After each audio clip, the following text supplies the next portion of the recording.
예, 오늘 우리가 함께 살펴볼 말씀은 마태복음 18장의 말씀인데 함께 같이 말씀 듣도록 하겠습니다. 18장. 그때 제자들이 예수께 나와 이르되 천국에서는 누가 크니이까. 예수께서 한 어린아이를 불러 그들 가운데 세우시고 이르시되 진실로 너희에게 이르노니 너희가 돌이켜 어린아이들과 같이 되지 아니하면 결단코 천국에 들어가지 못하리라. 그러므로 누구든지 이 어린아이와 같이 자기를 낮추는 사람이 천국에서 큰 자니라. 또 누구든지 내 이름으로 이런 어린아이 하나를 영접하면 곧 나를 영접함이니 누구든지 나를 믿는 이 작은 자 중 하나를 실족하게 하면 차라리 연자맷돌이 그 목에 달려서 깊은 바다에 빠뜨려지는 것이 나으니라.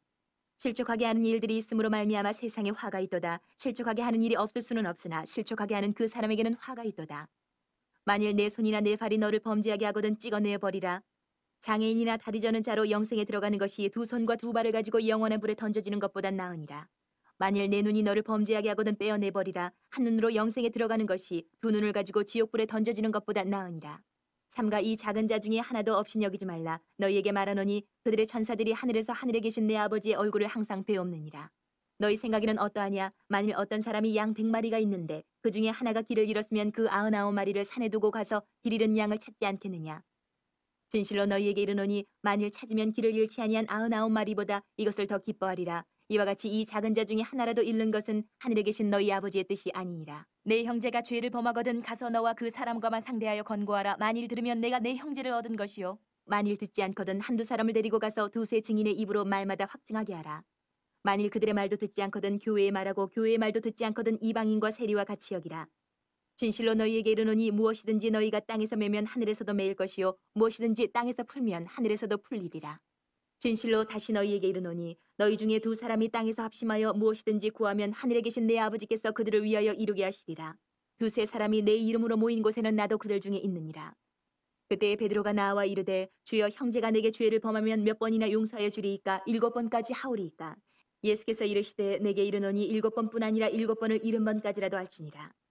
그러므로 천국은 그 종들과 결산하려 하던 어떤 임금과 같으니 결산할 때에 10,000달란트 빚진 자 하나를 데려오매 갚을 것이 없는지라 주인이 명하여 그 몸과 아내와 자식들과 모든 소유를 다 팔아 갚게 하라 하니 그 종이 엎드려 절하며 이르되 내게 참으소서 다 갚으리이다 하거늘 그 종의 주인이 불쌍히 여겨 놓아 보내며 그 빚을 탕감하여 주었더니 그 종이 나가서 자기에게 100데나리온 빚진 동료 한 사람을 만나 붙들어 목을 잡고 이르되 빚을 갚으라 하매 그 동료가 엎드려 간구하여 이르되 나에게 참아주소서 갚으리이다 하되 허락하지 아니하고 이에 가서 그가 빚을 갚도록 옥에 가두거늘 그 동료들이 그것을 보고 몹시 딱하게 여겨 주인에게 가서 그 일을 다 알리니 이에 주인이 그를 불러다가 말하되 악한 종아 내가 빌기에 내가 내 빚을 전부 탕감하여 주었거늘 내가 너를 불쌍히 여김과 같이 너도 내 동료를 불쌍히 여김이 마땅하지 아니하냐 하고 주인이 노하여 그 빚을 다 갚도록 그를 옥졸들에게 넘기니라. 너희가 각각 마음으로부터 형제를 용서하지 아니하면 나의 하늘 아버지께서도 너희에게 이와 같이 하시리라. 네. 오늘 본문에 보면 1절에 그때라는 이야기가 나옵니다. 여기 어떠냐면 지금 이제 상황이 어떤 상황 속에 있냐면 예수님께서 십자가에 달려 죽으시기 약 한 달 전쯤입니다. 지금 상황 자체가.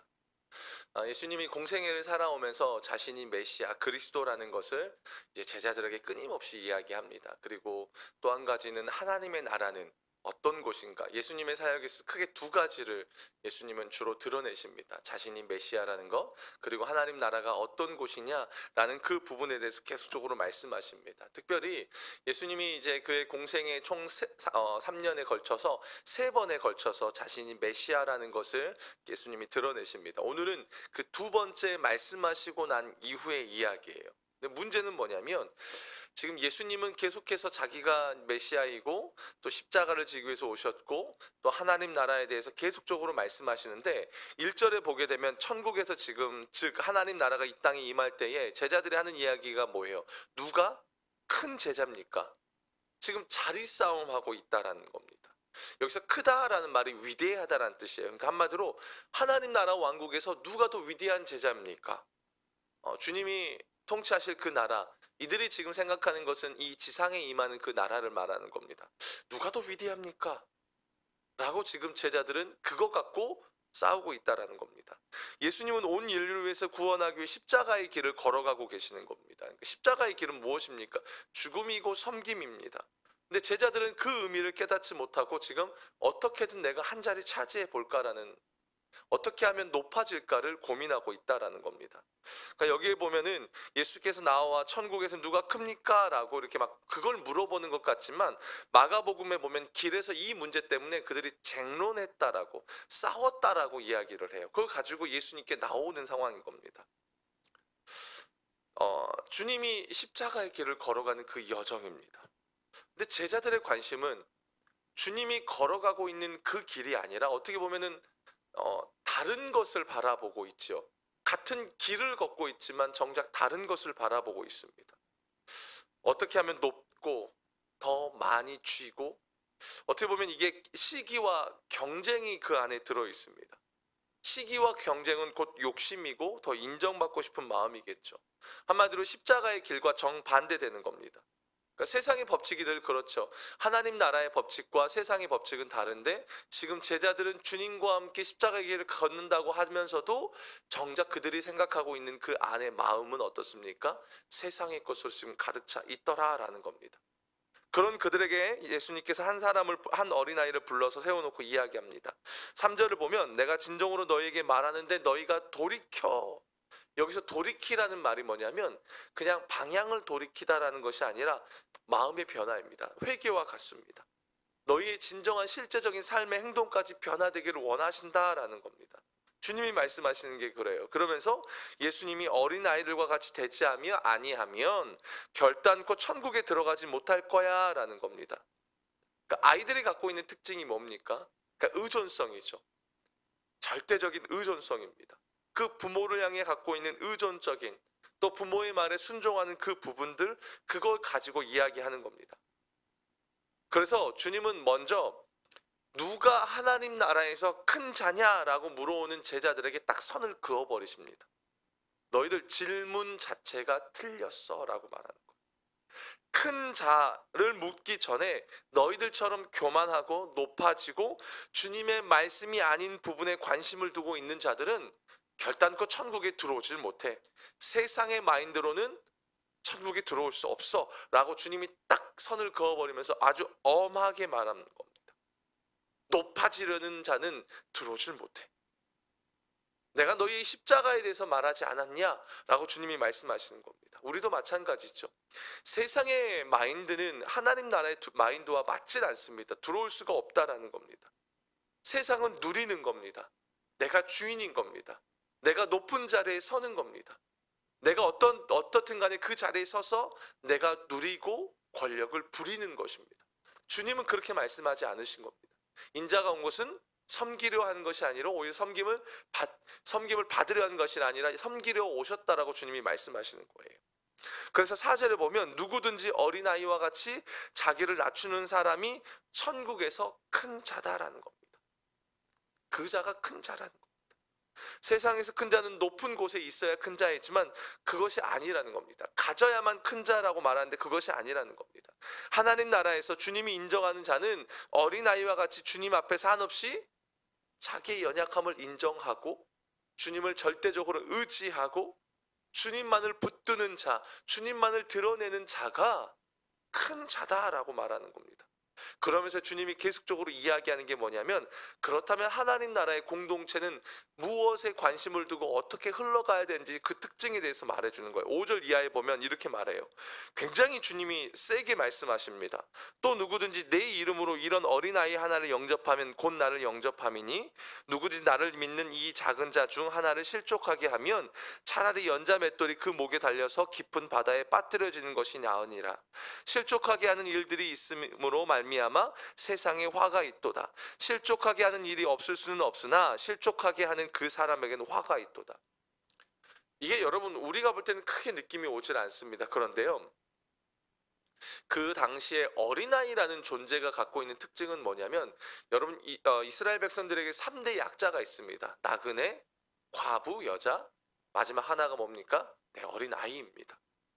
근데 그 어린아이 하나를 불러놓고는 이 아이를 영접하지 않으면 나를 영접하지 않는다라고 말하는 건 굉장히 충격적인 겁니다.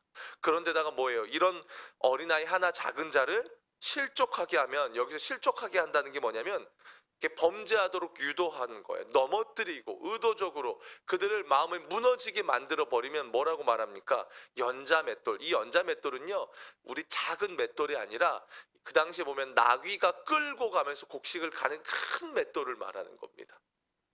큰 맷돌이에요. 그래서 물에 빠뜨리는 이 형벌이 유대인들에게 있는 형벌이 아니라 보통 로마에서 이런 형벌을 많이 한다고 해요. 그래서 지금 그렇게 말하는 겁니다. 지옥에 빠지는 그것보다 차라리 연자맷돌 달고 그냥 빠지는 게 나을 거야. 어떻게 보면 주님이 굉장히 세게 이야기하시는 겁니다. 너희 이런 자들을 실족하게 만들면 바다에 빠지는 게 나아. 주님이 그 정도로 세게 말씀하시는 겁니다. 8절에도 보면요, 내 손이나 내 발이 너를 범죄하게 하거든 그냥 찍어버려. 그냥 장애인이나 다리 저는 자로 영생에 들어가는 게 낫지, 니네 두 손 두 발 갖고 영원한 불에 들어가는 것보다 이게 더 나을 거야. 9절에도 그렇잖아요. 내 눈이 너를 범죄하게, 그건 빼버려. 한 눈으로 영생에 들어가는 것이 두 눈을 가지고 지옥 불에 던져지는 것보다 나은 거야. 어떻게 보면요, 주님이 굉장히 세게 말씀하십니다. 그냥 딱 요것만 떼놓고 보면요, 야, 저렇게 말씀하셔도 돼? 라고 우리가 오해할 정도라는 겁니다. 근데 여러분, 주님의 의도가 뭔지를 여러분 보셔야 돼요. 앞에 말씀드렸듯이 주님이 지금 제자들과 공생애를 마무리해가고 십자가의 길을 걷고 있어. 약 한 달 후면은 이제 십자가의 길을 지고 십자가를 지셔야 된다는 겁니다. 근데 제자들은 뭐예요? 지금 정신 못 차리고 있는 거예요. 십자가의 길을 주님이 걷고 하나님 나라에 대해서 계속적으로 말씀하시는데 제자들은 서로 질투하는 겁니다. 시기하는 겁니다. 하나님 나라가 어디에 가치를 두고 있고 주님의 마음이 어디에 있는지를 모르는 겁니다. 그래서 주님이 말씀하시는 거예요. 야, 주변을 둘러봐. 너희가 높아질 싸움을 하고 인정받는 싸움을 하지 말고 세상의 가치관으로 살지 말고, 여러분 오늘 본문에 보면 10절 보면은 그렇게 나와요. 이 작은 자 중에 하나도 엽신 여기지 말라. 그들의 천사가 그 하나님을 항상 대면하고 있기 때문에 천사들이 그들을 보호하고 있을 거야 라고 이야기하는 거예요. 근데 그들을 업신 여기면 어떻게 할 거냐라는 겁니다. 그러면서 우리가 너무 잘 아는 12절 13절이에요. 양 100마리가 있는데 그 중에 하나 잃어버리면 그 목자가 어떻게 하겠냐? 99마리 놔두고 그 길 잃은 한 마리 양을 찾지 않겠냐? 그러면서 오늘 본문에서의 결론의 핵심이 이건 거예요. 14절을 볼게요, 여러분. 이와 같이 이 작은 자 중에 하나라도 잃는 것은 하늘에 계신 너희 아버지의 뜻이 아니다라는 겁니다. 아버지의 뜻이 뭐냐는 거예요. 이 땅을 살아가는 하나님 나라의 공동체가 믿음으로 씨름해야 될 영역이 어디에 있냐라는 거예요. 높아지는 겁니까? 아니라는 겁니다. 그 한 영혼을 잃지 말라라는 겁니다. 그게 주님이 말씀하시는 하나님 나라 공동체의 특징이라는 겁니다. 사랑하는 여러분, 우리는 성도는 분명히 해야 될 믿음의 씨름의 방향이 있습니다. 싸워가야 될 삶의 방향이 있습니다. 높아지는 것, 결국 높아진다는 건 뭡니까? 자기 욕심이 있죠. 자기 자아죠. 그러면 결국은 갈등이 생길 수밖에 없습니다. 내가 인정받고 내가 높아지려면 갈등이 생길 수밖에 없습니다. 그것은 하나님이 기뻐하시는 하나님 나라 가치가 아니라는 겁니다. 왜 나에게 이거 인정해 주지 않아? 그건 하나님 나라 가치에 반대가 된다는 겁니다. 우리는 크냐, 누가 크냐, 높냐, 인정받느냐, 그것이 아니라 우리는 끊임없이 해야 될 씨름이 뭐냐면 주님의 마음과 주님의 뜻이 어디에 있느냐, 거기에 우리는 관심을 두고 나아가야 한다는 겁니다. 늘상 우리의 싸움은 그건 겁니다. 우리의 시선을 주님의 시선에 두는 겁니다. 우리가 말씀을 보고 기도한다는 것도 그건 겁니다. 주님께 시선을 고정하는 겁니다. 기도하는 게요, 여러분, 내 소원을 들어주는 것이 아니라 어떻게 하면 내 문제와 상황 속에서 주님의 뜻이 무엇일까를 구하는 과정이 기도인 겁니다. 사랑하는 여러분, 나에게 시선을 집중하지 마시고 이미 나를 구원하신 그 예수 그리스도께 시선을 두면서 주님이 두신 그 길을 걸어가고 묵상하시는 여러분이 되어줬으면 좋겠습니다. 그래서 오늘 말씀에처럼 어린아이처럼 절대적으로 주님만 의지하시는 여러분이 되었으면 좋겠습니다. 그런 사람이 천국에서 가장 큰 자라고 말합니다. 그런 사람이 주님이 인정하시는 사람입니다. 그리고 그런 사람은 결국에는 주님이 기뻐하시는 것에 뜻을 두고 오늘 말씀에 나오는 것처럼 이와 같이 작은 자 중에 하나라도 잃는 것을 하늘에 계신 너희 아버지의 뜻이 아니다라고 말씀하시면서 진짜 아버지 하나님의 뜻이 어디에 있느냐 거기에 관심을 두는 자들이 될 줄로 믿습니다. 사랑하는 여러분, 주님의 마음에 주님의 뜻에 시선을 두고 고정할 때에 여러분의 삶은 천국에서 가장 칭찬받는 가장 복된 삶이 될 줄로 믿습니다. 이 시간 우리 마지막으로 기도 한번 하고 우리 하나님 앞에 각자 기도하고 나아가는 시간이 되었으면 좋겠습니다. 우리 그렇게 기도하며 나아갑시다. 주님, 자꾸만 조금만 주님을 놓치면 높아지려집니다. 인정받고 싶어 합니다. 내가 드러나고 싶어 합니다. 그런데 하나님, 이 세상의 씨름을 내가 내려놓길 원합니다. 그리고 오직 주님을 바라보며 어린아이처럼 오직 주님만 의지하는 자, 주님이 아니면 안 되는 자로 낮아지고 겸손해지기를 원합니다. 그래서 하나님, 한 사람을 소중히 여기시는 하나님의 마음을 내가 이해하면서 이미 내가 그 하나님의 한 사람의 은혜를 입었기 때문에 나 또한 나를 넘어서서 주변을 바라볼 수 있는 넉넉한 마음이 내 안에 있게 해주십시오. 오늘 하루 하나님의 뜻이 내 안에 이루어지게 해달라고, 넉넉하게 주님 앞에 살아가게 해달라고 우리 마지막으로 주님의 이름 한번 부르짖고 우리 간절히 기도하시고 여러분 각자 기도하시고 돌아가겠습니다. 주여,